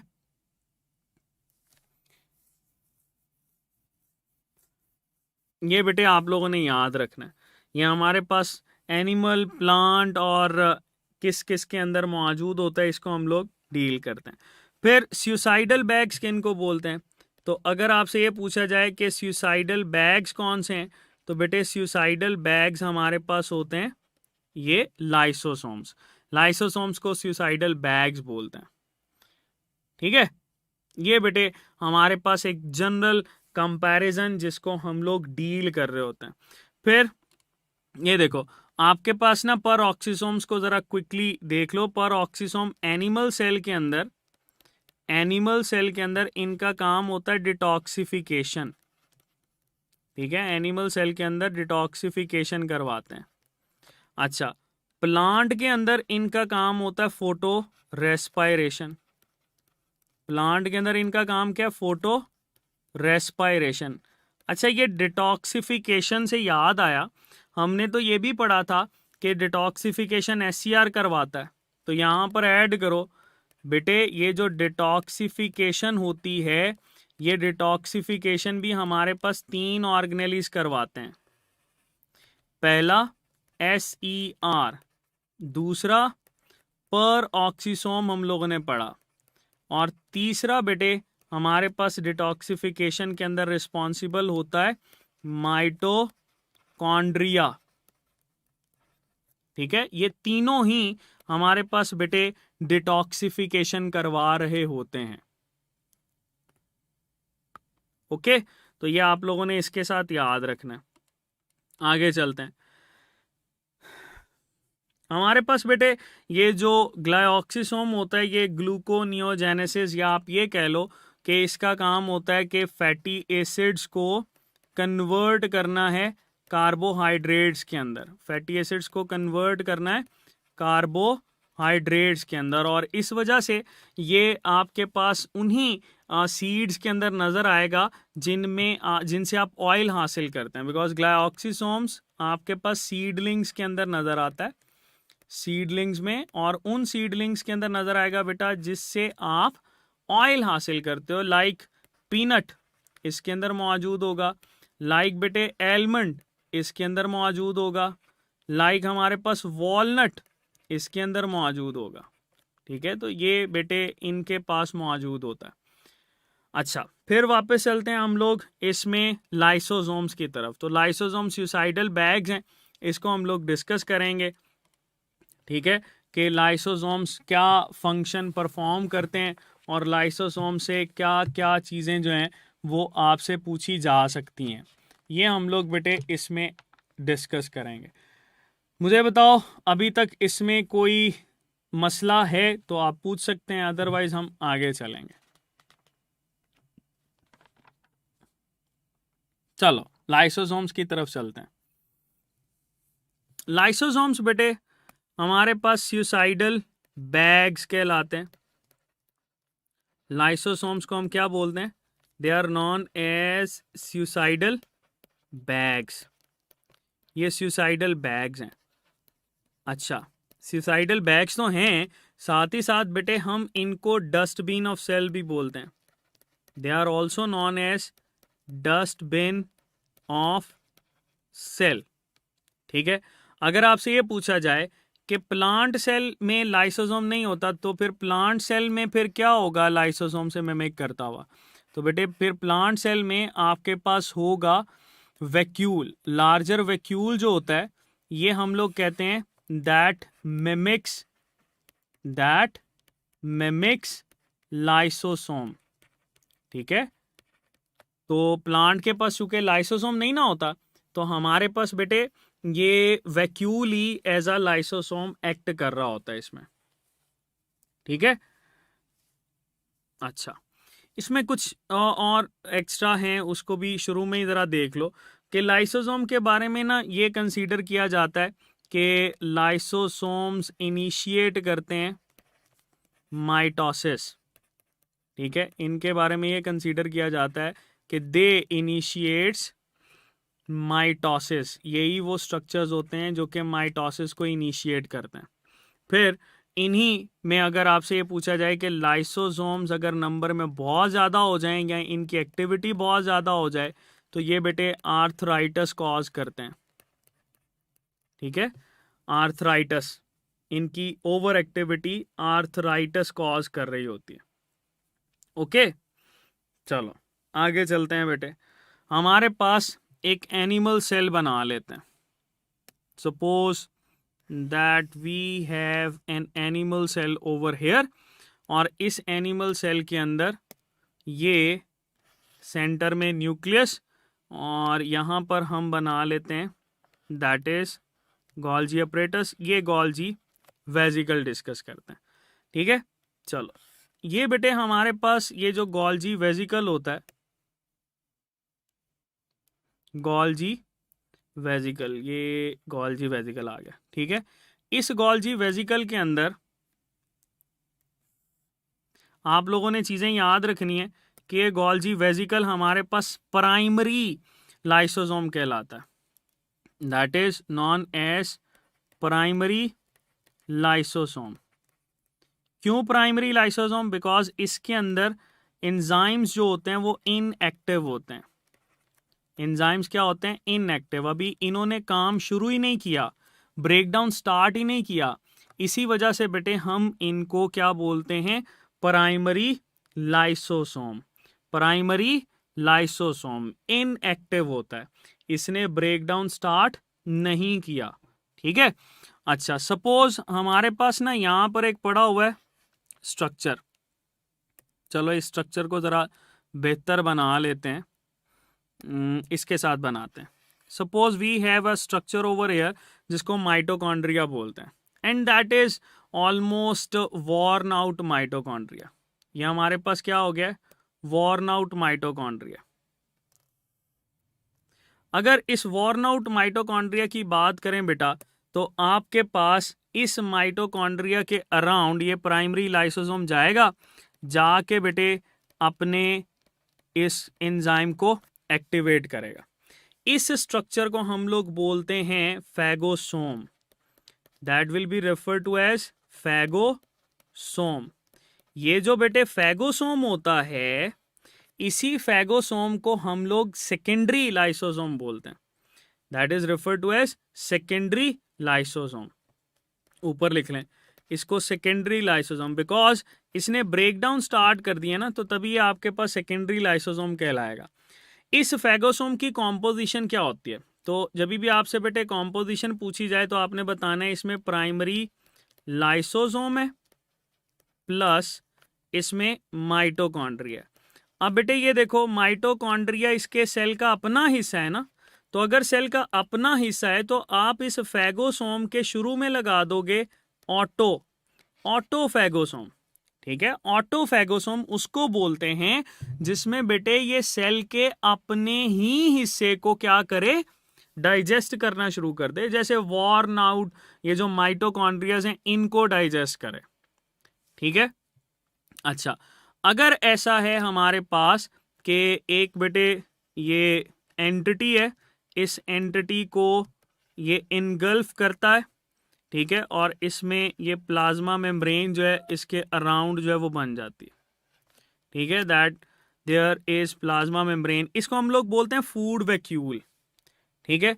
अगर यही बेटे लाइसोसोम जो है ये इस फूड वैक्यूल के अराउंड जाके सिक्रीशन करता है, तो अभी भी हम इसको क्या बोलेंगे, फैगोसोम बोलेंगे, ठीक है, that is refer to as phagosome. अब इस फैगोसोम की कॉम्पोजिशन क्या होगी बताओ जरा। इसकी कॉम्पोजिशन होगी प्राइमरी लाइसोसोम जिसने अपने एंजाइम दिए, प्लस इसके अंदर बेटे फूड वैक्यूल। तो primary lysosome plus food vacuole ये दोनों मिलकर आपके पास फैगोसोम बना रहे हैं। क्या फूड वैक्यूल इसका अपना हिस्सा है? नहीं है, इसने बाहर से लिया है। तो बेटे इस वजह से हम इसके साथ टर्म यूज करते हैं हेटीरो, तो ये बन जाएगा हेटीरो फैगोसोम। फैगोसोम आपके पास सेकेंडरी लाइसोसोम तो है, लेकिन ऑटो और हेटीरोफैगोसोम बहुत जरूरी होता है बेटा, क्योंकि इसी से ही आपके पास ये डिफरेंशिएट करते हैं हम लोग, ठीक है। चलो अच्छा, इसके अलावा बेटे ये प्राइमरी लाइसोसोम क्या करता है, ये आपके पास इस सेल से बाहर भी आ सकता है, यानी सेल से बाहर आके इसने सिक्रीशन कर दी। अगर ये सेल से बाहर सिक्रीशन कर रहा है तो बेटे हम यहाँ पर कहते हैं कि इसकी सिक्रीशन को मोस्टली जूसेस लेबल कर रहे होते हैं, या आपने कभी पढ़ा हो सलाइवा, तो उसमें भी यही होता है, गैस्ट्रिक जूस उसमें भी यही होता है, पैंक्रियाटिक जूस उसमें भी यही होता है। तो बेटे ये आपके पास सेल से बाहर आके अगर डाइजेशन करेगा तो इस डाइजेशन को हम लोग बोलते हैं extracellular digestion, that will be refer to as extracellular digestion. Cell से बाहर आकर डाइजेशन कर रहा है, और अगर ये सेल के अंदर बेटे डाइजेशन करता है, जैसे ये फूड वैक्यूल की और ये माइटोकॉन्ड्रिया की, तब हम इसको क्या बोलेंगे, that will be refer to as intracellular digestion.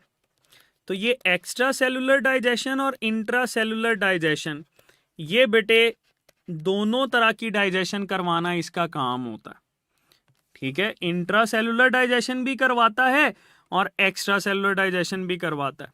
फिर अगर ये हमारे पास ये लाइसोसोम जो है इससे बाहर निकले, बाहर निकल के बेटे अपने ही सेल के ऊपर एक्ट करे, ब्रेक डाउन कर दे, तो इसको हम लोग बोलते हैं autolysis, that will be refer to as autolysis. इस ऑटोलाइसिस के अंदर आप देखो डेवलपमेंट के दौरान हमारी बॉडी से टेल रिमूवल होती है, ठीक है, वो भी ऐसे ही हो रही होती है। फिर आप लोग देखो फिंगर्स के दरमियान स्पेसेस होती है, फिंगर्स के दरमियान जो स्पेस बनती है ना, वो भी इसी से ही बन रही होती है, ऑटोलाइसिस ही होती है, ठीक है। तो ऑटोलाइसिस करवाना भी इसी का ही बेटे काम होता है, ओके। तो ये बात बेटे आपने इसके लिए याद रखनी है। फिर हम यहीं पर आपके पास पूछते हैं कि अगर ये आपके पास बेटे सेल से बाहर निकलता है, अगर ये सेल से बाहर निकलता है और स्पेशलाइज्ड फॉर्म में आ जाता है, क्या कोई ऐसा पॉसिबल है? बिल्कुल पॉसिबल है। आप लोगों ने स्पर्म्स पढ़े होंगे, ठीक है, और इन स्पर्म्स के अंदर बेटे ये हमारे पास आ गया न्यूक्लियस।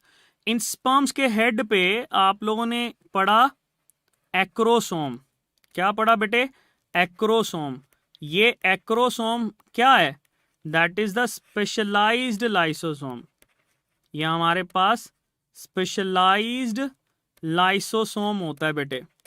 इसी स्पेशलाइज्ड लाइसोसोम ने जाके आपके पास बेटे जो ओवा होता है उसको थोड़ा सा डाइजेस्ट करता है, फिर उसके साथ फ्यूजन स्टार्ट करवा रहा होता है, ठीक है जी।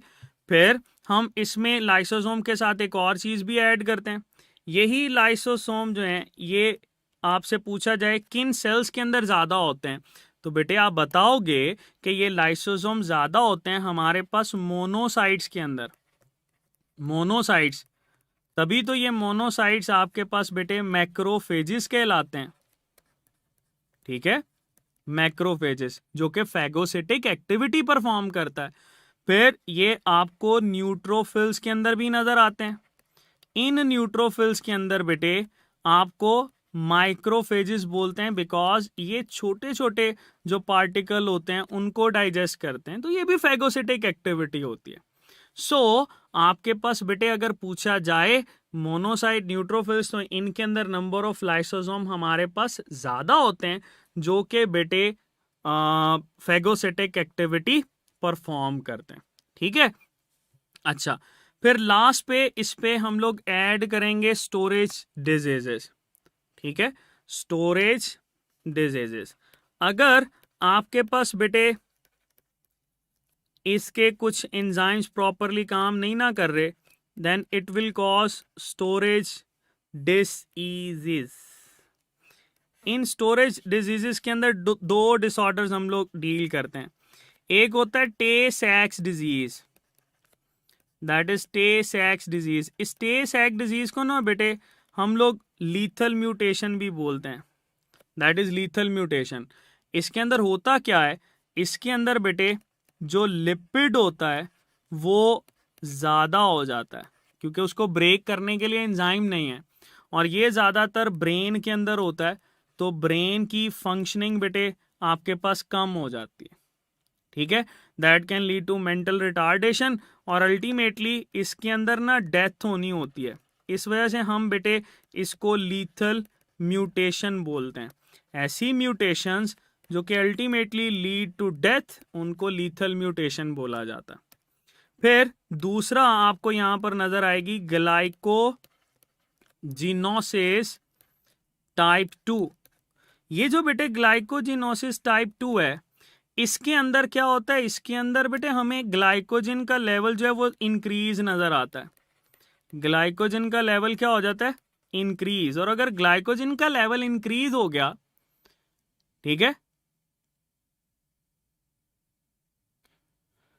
ग्लाइकोजन का लेवल इंक्रीज हो गया, तो इसका मतलब जहां जहां ग्लाइकोजन रिक्वायर्ड है वहीं वहीं बेटे आपके पास ये अच्छी खासी मिकदार के अंदर नजर आएगा। और ये आपको मसल सेल के अंदर, और यही बेटे आपको लीवर सेल के अंदर ज्यादा नजर आता है, ठीक है। अच्छा, पॉम्पे डिजीज क्या होती है,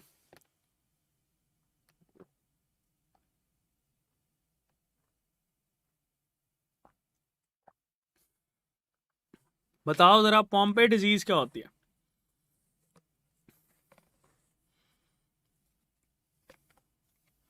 बिल्कुल, जो ग्लाइकोजिनोसिस टाइप 2 होती है ना, उसी को ही हम लोग पॉम्पे डिजीज बोलते हैं, ठीक है जी। ये था स्टूडेंट्स आज का हमारा लेक्चर, जिसमें हम लोगों ने ये लाइसोसोम को डिस्कस किया, फिर हम लोगों ने गोल्जी अपरेटस, एंडोप्लाज्मिक रेटिकुलम और सेल वॉल को डील किया। इसमें देख लो, अगर कोई बेटे आपको कोई मसला है, कोई चीज़ पूछनी है, तो आप पूछ सकते हो, ठीक है। इसमें लाइसोसोम के अंदर फिर टर्शरी क्वाटरनरी लाइसोसोम भी ऐड करते हैं, लेकिन ये याद रखना, टर्शरी लाइसोसोम हम उनको बोलते हैं जो कि रेजिडुअल लाइसोसोम्स कहलाते हैं। They are refer to as residual lysosomes, ठीक है जी, याद रखना।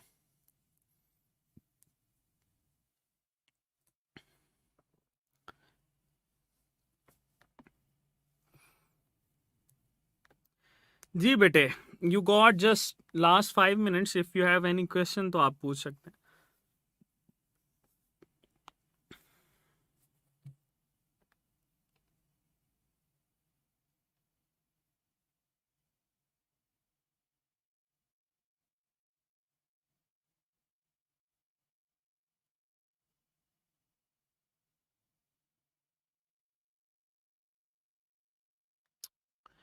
जी जी, अच्छा, ये सवाल पूछ रहे हैं मोहम्मद अब्दुल दयाम गाउचर्स डिजीज क्या होती है बेटे? गाउचर्स डिजीज जो होती है ना, ये नॉर्मली फैटी सब्सटेंसेस के इंक्रीज लेवल की वजह से होती है, एंड दैट मोस्टली ये जो स्टोर हो रहे होते हैं लिवर के अंदर होते हैं या स्प्लीन के अंदर होते हैं। ठीक है सर, एंडोमेम्ब्रेन में भी और एंडोमेम्ब्रेन सिस्टम में भी आपने ERGA लिखा है दोनों में। अच्छा बेटे हानिया सुनो, जो एंडोमेम्ब्रेन्स होती हैं ना, ये तो सारी की सारी वही मेम्ब्रेन्स होती हैं जो सेल के अंदर हैं, और एंडोमेम्ब्रेनस सिस्टम के अंदर हमारे पास वो वाली मेम्ब्रेन्स होंगी जिनमें एंडोप्लाज्मिक रेटिकुलम और गोल्जी अपरेटस और गोल्जी वेसिकल है। ठीक हो गया? तो इस वजह से मैंने लिखा हेटेरोफैगोसोम। बेटे हेटेरो का मतलब होता है डिफरेंट, ऑटो का मतलब होता है खुद। तो ऑटोफैगोसोम हम उसको बोलेंगे जब भी ये लाइसोसोम अपने ही सेल के किसी हिस्से को खाएगा ना, उसको ऑटोफैगोसोम बोलेंगे। और अगर ये बाहर से किसी चीज को खाएगा तो उसको हेटेरोफैगोसोम बोलेंगे। अच्छा, एक सवाल पूछ रहे हैं, साइटोप्लाज्म में प्रोटीन्स कहाँ से आती हैं? डायरेक्ट फ्रॉम राइबोसोम और RER। बेटे मैंने यही बात तो ऊपर ये डिस्कस की थी ये देखो कि ये जो RER होता है ना, ये ज्यादातर एक्सपोर्टेड प्रोटीन्स बनाता है, मतलब वो वाली प्रोटीन्स जिन्होंने बेटे या तो प्लाज्मा मेम्ब्रेन का हिस्सा बन जाना है या उन्होंने उससे सेल से बाहर निकल जाना है। ठीक है, अगर साइटोप्लाज्म के अंदर किसी ने यूज होना है तो बेटे वो फ्री राइबोसोम्स बना रहे होंगे। माइटोकॉन्ड्रिया के अंदर ना जीनोबायोटिक एक्टिविटी होती है बेटा, उसी जीनोबायोटिक एक्टिविटी की वजह से हम लोग ये कहते हैं कि उसमें बेटे हमारे पास डिटॉक्सिफिकेशन होती है।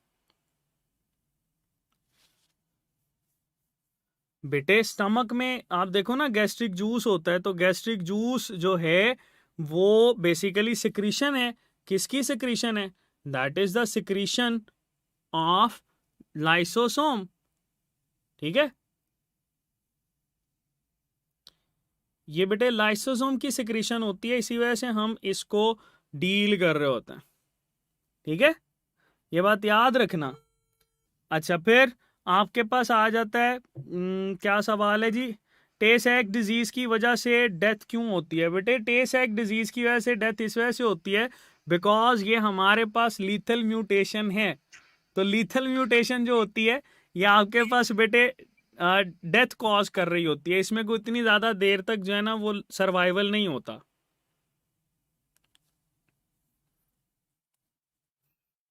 मोनोसाइट वाला रिपीट कर दें अलीजा। बिल्कुल बेटे, मोनोसाइट्स जो होते हैं ये हमारे पास मैक्रोफेजिस के अंदर कन्वर्ट हो जाते हैं ना, तो अगर ये मैक्रोफेजिस के अंदर कन्वर्ट हो रहे हैं तो definitely they have some activity जो कि फैगोसिटिक एक्टिविटी परफॉर्म करेगी।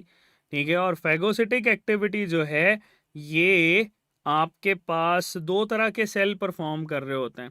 एक बेटे ये आपका आ जाता है मैक्रोफेजिस, दूसरा हमारे पास आ जाते हैं बेटे जिनको हम लोग लेबल कर रहे होते हैं मोनोसाइट्स, सॉरी न्यूट्रोफिल्स। ठीक है, डिटॉक्सिफिकेशन बेटे डिफरेंट मटेरियल्स की डिफरेंट मेथड से डिटॉक्सिफिकेशन होती है। जैसे पर ऑक्सीसोम देखो, ये हाइड्रोजन पर ऑक्साइड की फॉर्मेशन डिसोसिएशन के लिए रिस्पॉन्सिबल है, सो डेफिनेटली ये ज़्यादातर अल्कोहल की डिटॉक्सिफिकेशन करवाएगा। और जीनोबायोटिक एक्टिविटी माइटोकॉन्ड्रिया के अंदर होती है, तो उसमें आपके पास ये एक्टिविटी परफॉर्म होगी जो कि नाइट्रोजनस वेस्ट मटेरियल की ब्रेक डाउन करवाता है। ठीक है, हाँ जी, प्रोकैरियोटिक मेम्ब्रेन में स्टीरोल नहीं होती बेटे, इसमें मेम्ब्रेन में स्टीरोल नहीं होती।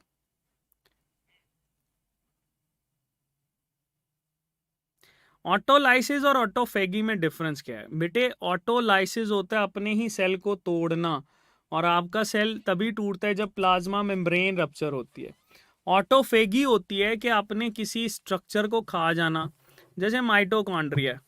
ठीक है, ओके ओके जी बेटे, अल्लाह हाफिज। That is all from today.